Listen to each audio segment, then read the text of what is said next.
This is my review of the movie Sinners. Um, I'll start by saying that I was very immersed in this movie. It did a really good job of building out the world. I think that I had heard a lot of people afterwards in reviews of the movie complaining about the slow buildup and the pacing in the beginning, how it took a lot of time and people got bored. But for me, the pacing did a good job of developing the characters to a point that when things started to happen in the second half of the movie, we had much more investment in their fate and how they turned out. Whereas if I think we just blew past all of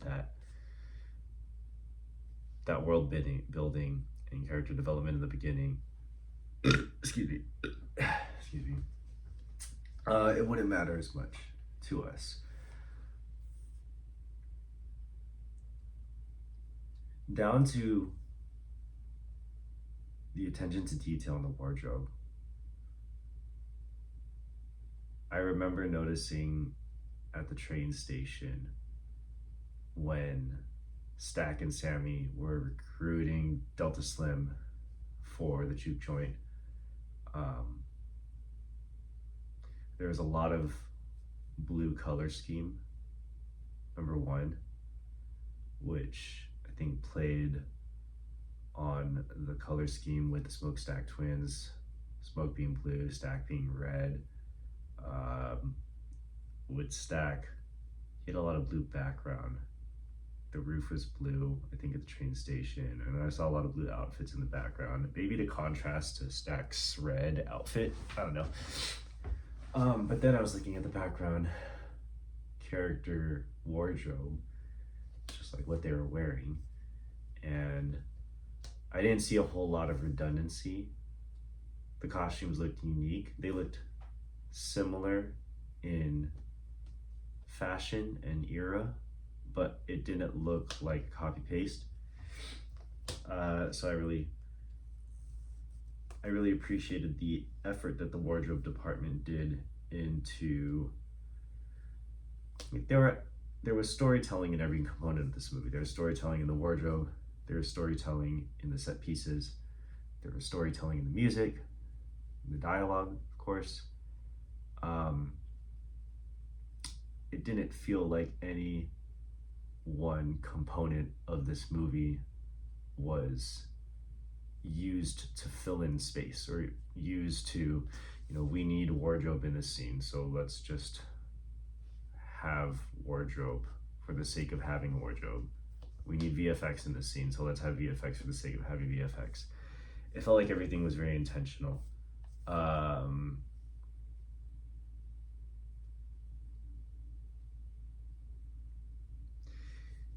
Even in Ryan Coogler's way in breaking the show don't tell rule in filmmaking, storytelling, where I guess it's preferred to show a part of the story as opposed to just speaking to it or talking about it. That can oftentimes result in lazy storytelling, in my opinion, where a character will be talking about an event that happened, say, oh yeah, that's the bad guy right there, and we fought that bad guy in the last movie, but we thought he died, but it turns out that he actually lived, and we're gonna have to fight him again, and that's what this movie is about. You can get a lot of bad examples of exposition, but I think this movie had very good and cool examples of exposition that were mostly, there was a lot of alluding to things, like how the Smokestack twins would refer back to Chicago and having been all around the world, and the German trenches. You don't really know exactly what their story was, but you're starting to piece together based on the little breadcrumbs that they're leaving behind for you. And I think that only works if, number one, you give enough interesting details to hook the audience but not reveal the entire story, and number two, you have a good actor that can perform out those lines in a manner that's interesting for an audience to listen to. Some people are bad storytellers. I'm not a very good storyteller. I kind of jump around to different parts of the story that I want to tell. I'm not very linear and it's hard to follow sometimes. So I feel like I have a decent ear for good storytelling because I know how difficult it is for me to tell a story. I know what bad storytelling sounds like. And Michael B. Jordan did a good job of talking about, oh, we were in Chicago and we robbed this and we robbed that, and you can rob banks and trains, but you can't rob me. Insert expletive here. So yeah, a lot of cool moments where exposition and tell don't show was used creatively. Also a really cool way to tell the story of slavery and life after slavery and what that part of the country was like during that time without being too agenda driven and preachy, which definitely can happen in movies. And it's been a while, I feel like, since I've watched a movie that just told a good story, not trying to convince the audience necessarily that one perspective is right or another perspective is right. Everyone got a chance to tell their story in this movie. Even the vampires. The vampires made a very compelling case for being vampires. And I'm trying to recall if there have been other movies like that. Twilight actually did a pretty good job of it. I watched Twilight last year with my wife. Maybe I'll do some reviews on those movies too. And they ended up actually being really, really good. I mean, just in the sense that the author really cared about the characters. And I mean, the premise was teenage love story drama, and it was cheesy, of course, in that sense. But it achieved what it was trying to accomplish very well, just under that genre. And it told a good story, and it set rules to vampires. They couldn't just do anything. They had to kind of work within the bounds that Stephenie Meyer had created for what vampires couldn't do. So I kind of felt that way in this movie too. Is that what I was talking about? I don't know. The music was very good. The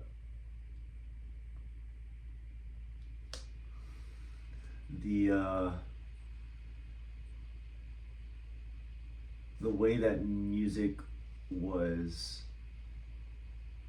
presented with this sort of fantasy element, mythological element,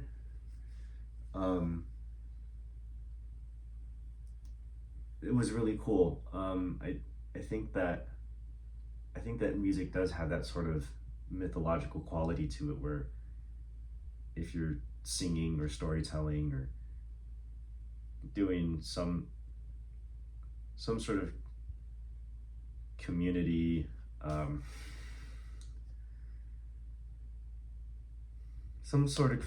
activity that relies on music as like an enhancement, you do get that feeling of like, oh, there's something very otherworldly going on here, whether it be in church or at a concert or at a whatever. Music has that quality, but you've never really seen that in a movie.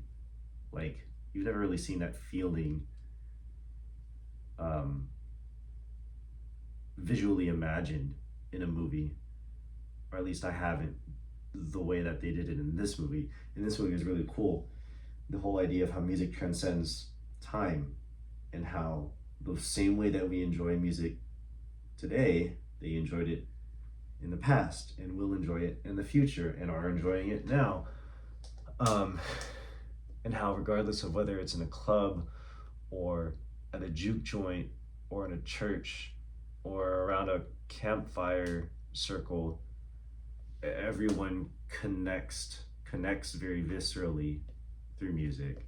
And then even jumping over to the Vampires, and they had a different genre of music, more folky and more Irishy. Um, you could feel the same thing. It's just in a different genre. So being able to carry that feeling across different characters and different backgrounds, uh, that was really cool. Um, yeah, I just felt very engaged and very immersed throughout the entire thing. And I like movies that make me feel something, whether it be fear or happiness or anger or excitement. Um, you can kind of see through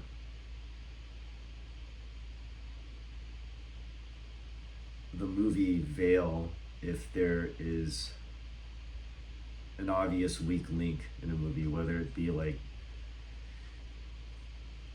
bad VFX, bad acting, loud music, or lack of music. I don't know. But this movie felt like it met the mark, or reached high marks in several categories. Um, and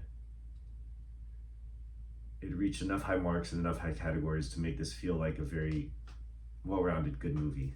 Like if you had to score movies in different categories, VFX, I don't know, acting, storytelling, music, whatever, it felt like it definitely felt like a high 80, low to mid 90 uh, percentile movie in my imaginary movie ranking head that I need to define.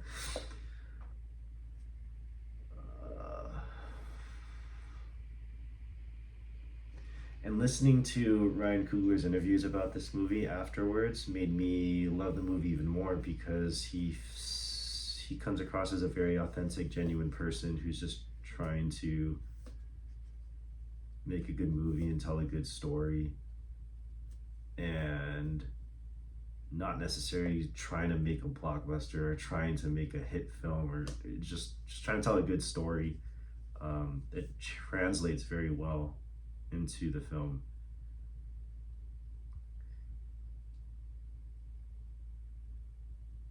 And they did a really good job casting, because no one feels like they don't belong in that movie. They all feel like they exist in that time. And um, I was very surprised by Haley Steinfeld's performance. I don't know her in a whole lot other than Hawkeye, which I don't really remember, and Spider-Verse. I liked her a lot as Gwen. She's a very good voice actor. So I guess it's not surprising necessarily that she had a good performance. There's nothing necessarily indicating that she wouldn't have a good performance. I just don't know much about her acting career. Michael B. Jordan is always good. Miles Caton, Sammy dude. That was really good for his first performance. I like those Asian actors. They were good. I don't know what their names are.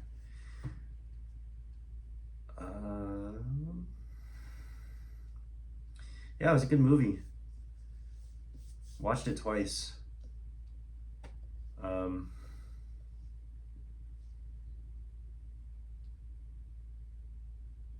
I liked the genre switch, even though it wasn't really a genre switch.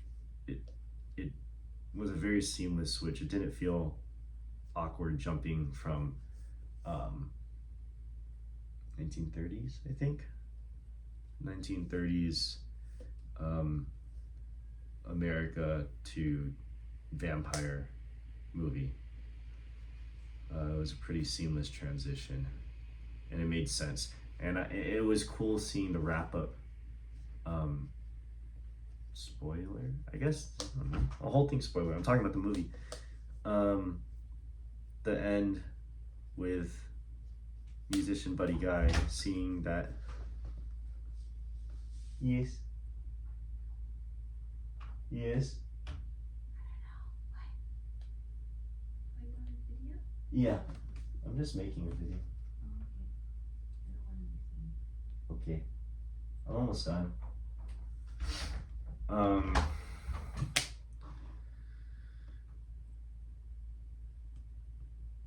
Having that whole conclusion with the vampire, with Stack and what's her face, Haley Steinfeld. And